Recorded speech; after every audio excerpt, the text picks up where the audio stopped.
नमस्कार जी। आज हमारा अंग्रेजी वाले कोर्स का 5वां दिन है और आज हम बड़ा इम्पोर्टेंट टॉपिक करने वाले हैं। अगर आपने पिछले 4 दिन नहीं देखे तो उनको ज़रूर देख लो ताकि आपको भी वो सारी बातें समझ आ जाएं। तो आज हम शुरू करते हैं टेंस। सबसे बड़ा बाबा है ये अंग्रेजी का। अगर हमें ये आ गया तो समझ लो बात बन गई। हमने 70% अंग्रेजी पे कब्जा कर लिया। तो आज हम टेंस करेंगे।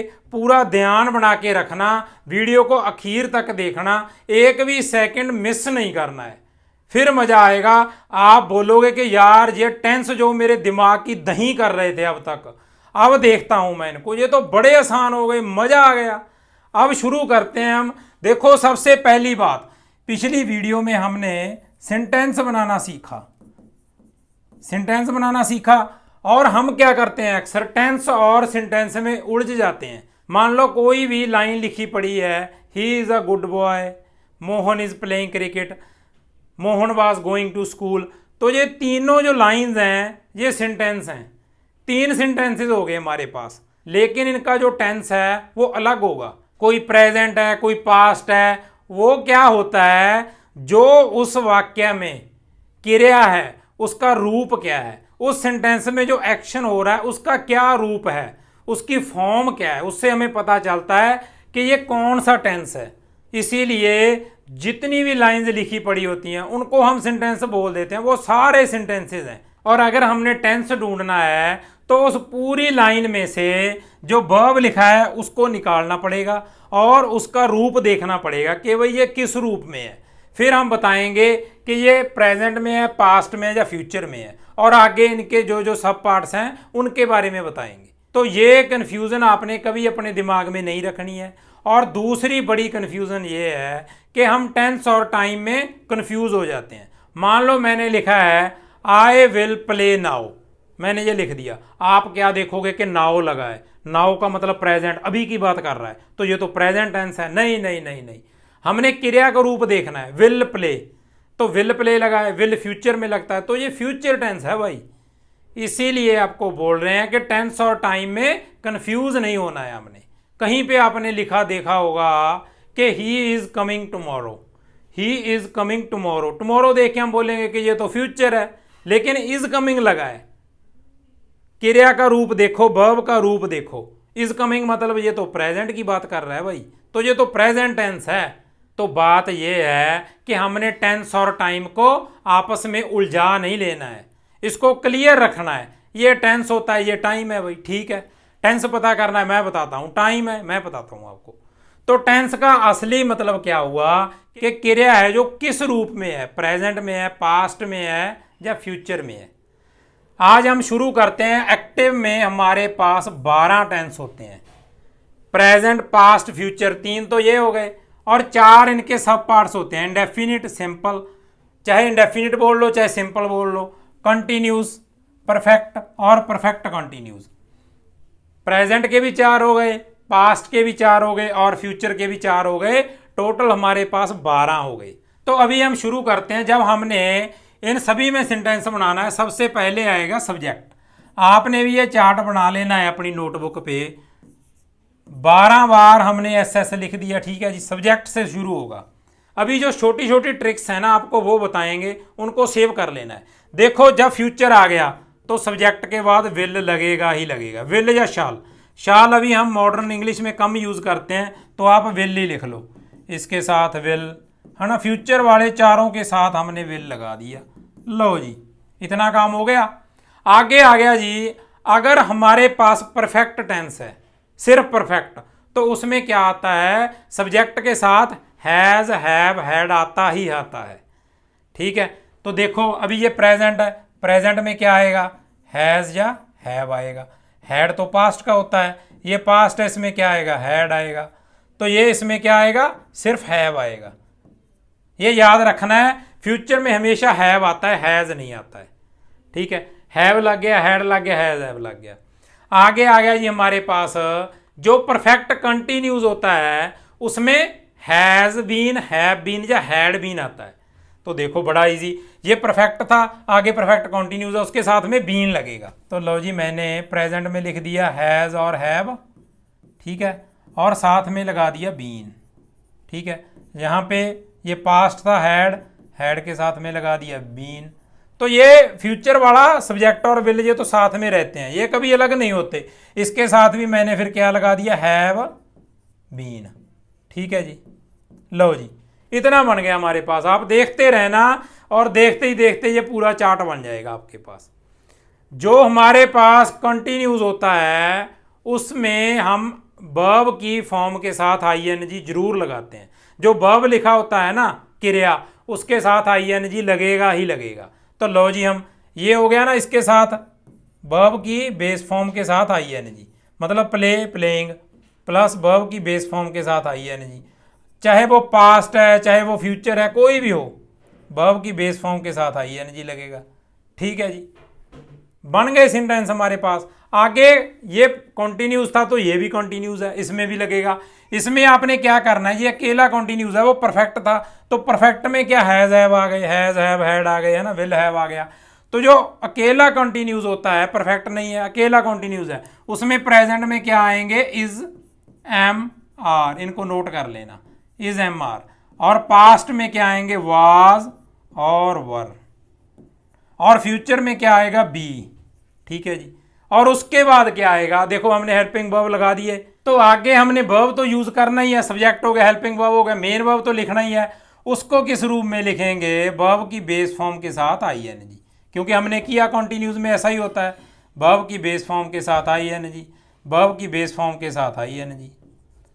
अभी हम क्या करते हैं, थोड़ा देख लेते हैं कि ये हैज़ है, ये लगेगा सिंगुलर के साथ, हैव है ये लगता है प्लूरल के साथ। हैज़ किसके साथ लगेगा, ही शी इट, जब सिंगुलर नाउन है। हमने किया था ना एक वीडियो में कि सिंगुलर सब्जेक्ट कौन सा होता है, उसके साथ हैज़ लगेगा। अगर प्लूरल सब्जेक्ट है उसके साथ हैव लगेगा, जैसे दे है, वी है, आई है, आई के साथ भी हैव लगेगा। और आगे कोई भी सब्जेक्ट हो सभी के साथ हैड लगेगा, यहाँ पे भी कोई भी सब्जेक्ट हो सभी के साथ विल हैव लगेगा, ठीक है। इसमें सिर्फ चेंज था, तो हम देख लेंगे हैज चूज करना है या हैव करना है।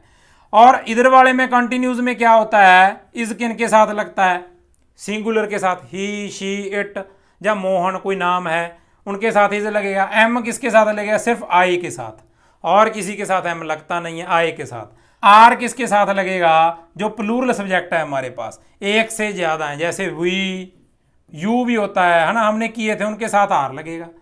तो आगे पूरा हम सेंटेंस बना लेंगे। इधर जो सिंगुलर है उसके साथ वाज लगेगा, एक स्पेशल है, आई के साथ भी वाज लगेगा, आई के साथ प्लूरल नहीं लगेगा जैसे वहां पे हमने किया था, आई के साथ वाज लगेगा। आगे हम पूरा बनाएंगे सेंटेंस, वो देख लेना। और ही शी इट उन सभी के साथ वाज लगेगा। तो अगर दे है, यू है, वी है, वो सभी के साथ वर लगेगा, ठीक है जी। ओके हो गया। इधर कोई भी सब्जेक्ट हो वो सारा सेम रहता है। फ्यूचर बड़ा इजी है, फ्यूचर को आप सीख जाओगे, कोई भी सब्जेक्ट आ जाए सभी के साथ विल लगता ही लगता है, ठीक है। और आगे आ गया हमारे पास कि जो परफेक्ट है उसके साथ कौन सी फॉर्म लगती है, वर्ब की तीसरी फॉर्म, तीसरी फॉर्म। लो जी इतना ही था परफेक्ट, तो ये परफेक्ट वाला सारा काम हो गया। प्रेजेंट परफेक्ट क्या है, सब्जेक्ट हैज हैव और वर्ब की तीसरी फॉर्म। अगर वाक्य को थोड़ा हमने लंबा करना है तो ओ लगा लो साथ में, ऑब्जेक्ट, इधर भी ओ लगा लो, इधर भी ओ लगा लो। तो हम एक लाइन बना के देखें, I have played cricket, verb की तीसरी फॉर्म लगानी है, जैसे play played played, go went gone, तो गॉन लगाना है, ठीक है जी। इनमें से एक चूज कर लेना, आई के साथ हैव, अगर ही होता ही हैज प्लेड क्रिकेट, बन गया वाक्य। आगे आ गया जी, I had played cricket, he had played cricket, कोई भी सब्जेक्ट आ जाए हैड प्लेड क्रिकेट वो सेम रहेगा पास्ट परफेक्ट में। और फ्यूचर परफेक्ट में क्या रहेगा, I will have played cricket, ये वर्ब की तीसरी फॉर्म लगेगी ही लगेगी। हैज हैव जहां भी आ जाएं और उनके साथ आपने वर्ब लिखना हो, दिमाग में सेव कर लो, गलती नहीं करनी है।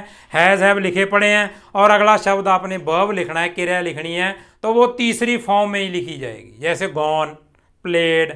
तो यहाँ पे हमने 3 सेंटेंस बना लिए हैं बड़े आसान तरीके से, ठीक है जी। आगे हम करते हैं कंटिन्यूज वाला, इसमें भी ऑब्जेक्ट लगा लो पीछे, थोड़ा जो सेंटेंस है वो लंबा हो जाएगा। आई है, आई एम प्लेइंग क्रिकेट, अगर ही है सिंगुलर है, ही इज प्लेइंग क्रिकेट। अगर यू है, you are playing cricket, they are playing cricket. ऐसे ही पास्ट में हो गया I was playing cricket, you है you were playing cricket, they were playing cricket, बन गया सेंटेंस। आप भी बना के देखना, सैंपल जितने भी बना सको बना लेना। आगे विल आ गया, I will be playing cricket, कितना आसान है। ये भी कंप्लीट हो गया, ये भी कंप्लीट हो गया।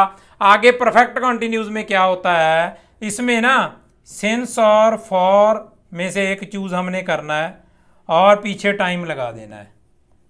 सिंस हमने तब यूज करना है जब स्टार्टिंग पॉइंट दिया हो, स्टार्ट कब हुई वो चीज, और फॉर तब लगाना है जब उसकी ड्यूरेशन दी हो, भी इतना समय ये चीज चली, है ना, ड्यूरेशन में लिखा हो। अगर स्टार्टिंग पॉइंट लिखा है एस से स्टार्टिंग पॉइंट, एस से सिंस लगेगा। और फॉर कब लिखना है, जब ड्यूरेशन बताई हो। जैसे इसके भी हम सैंपल बना लेते हैं, पूरा कर लें इनको पहले। सिंस फॉर और आगे टाइम, इधर भी ऐसे ही सिंस फॉर और आगे टाइम, ठीक है। ऑब्जेक्ट आप लगा सकते हो, वो कोई बड़ी बात नहीं है, ऑब्जेक्ट लगा लेना आप, अगर लगाना हुआ ना वर्ब के बाद ऑब्जेक्ट लगा लेना, यहाँ पे भी लगा लेना। अब हम सेंटेंस बना लेते हैं, I have been playing cricket. ये सेंटेंस तो इतना तो आप बना ही लोगे। आगे आ गया सिंस या फॉर, अगर आपने ड्यूरेशन बतानी है कितना समय हो गया, 2 घंटे हो गए, फिर क्या लगाओगे, फॉर 2 आवर्स।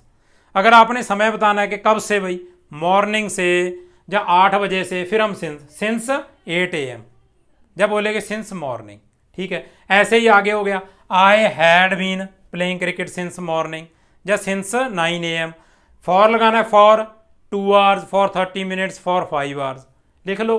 आगे आ गया, he will have been playing cricket for 3 hours, ठीक है, बन गई बात। ये भी कंप्लीट हो गया, ये भी हो गया, ये भी हो गया, और ये रह गए। ये सबसे पहले हैं, सबसे सिंपल हैं, लेकिन थोड़ा हमारे दिमाग को उलझा देते हैं, इस पे ध्यान रखना। देखो ये क्या है, ये तो सीधा ही है, सब्जेक्ट प्लस वर्ब और उसके साथ SES या IES लगेगी। अगर सिंगुलर है, जैसे आए लिखा तो उसके साथ तो प्ले ही आएगा, अगर ही लिखा तो उसके साथ प्लेज आएगा, प्ले के साथ S लगा दी। अगर गो लिखना है, ही गोज आएगा, गो है ना, इसके साथ ES लगा दी, गोज बन गया।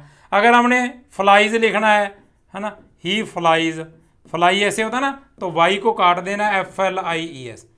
इसका भी आपको फार्मूला सारा बताएंगे कि कहाँ पे S लगाना है, कहाँ पे ES लगाना है, कहाँ पे IES लगाना है, तो उसको हम अगली वीडियो में कर लेंगे। एक बार आप यहाँ पे ऐसे ही ध्यान रख लेना कि हाँ भी, अगर सिंगुलर है, ही है, शी है, इट है, तो उसके साथ SES या IES लगेगा।